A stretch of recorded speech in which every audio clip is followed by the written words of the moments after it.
واعلم رحمك الله أنك إن صليت ولم ترزق الخشوع وانتهيت من صلاتك فأقبلت على ربك واشتكيت إلى الله سبحانه وتعالى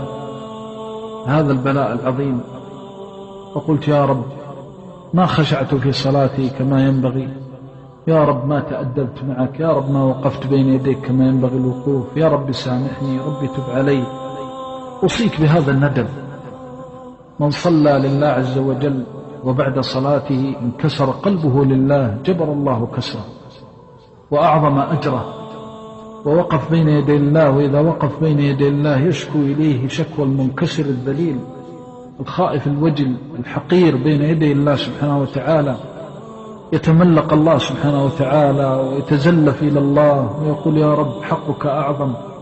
يا من أحييتني وكنت ولا زلت ميتا إلا أن تحييني، ويا من أطعمتني وأنا جائع، ويا من كسوتني وأنا عاري، ويا من رفعتني وأنا وضيع، ويا من أكرمتني وأنا مهان،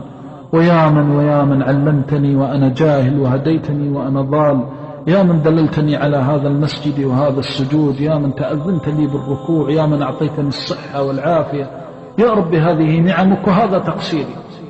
أشكو إليك أني ما وقفت بين يديك وقوف الخاشعين، ولم أنقطع إليك انقطاع المتبتلين، ولم أنكسر بين يديك انكسار الخائفين. يا رب عظمت علي الفتن وعظمت علي المحن، إليك أشكو ضعف قوتي وقلة حيلتي. يكون عندك هذا الشعور،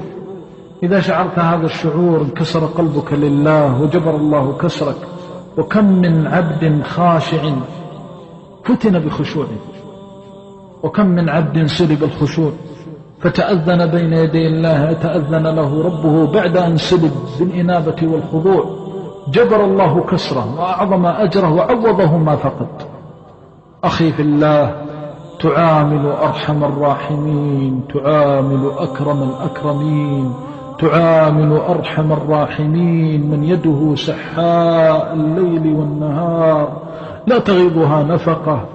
تعامله في زمان عظمت فتنه ومحنه وهو أعلم بها سبحانه. تقف بين يديه تصلي فإذا بهمومك في نفسك ومالك وأهلك وولدك وإخوانك وأخواتك وأوليائك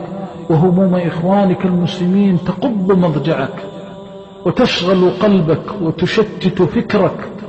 حتى تله العقول وتتشتت النفوس، ولكن ليس لشتاتها من يجمع إلا الله، وليس لهمها وغمها من يبدده سوى الله. تشكو إلى الله غربتك في هذا الزمان، تشكو إليه وهو الحليم الرحمن، وتسأله أن يجبر لك الكسر وأن يعظم لك الأجر، وتقول يا رب ليس لي من حيلة وليس لي من وسيلة إلا أن أشتكي إليك وأبث حزني إليك، يا من إليك تبث الأحزان،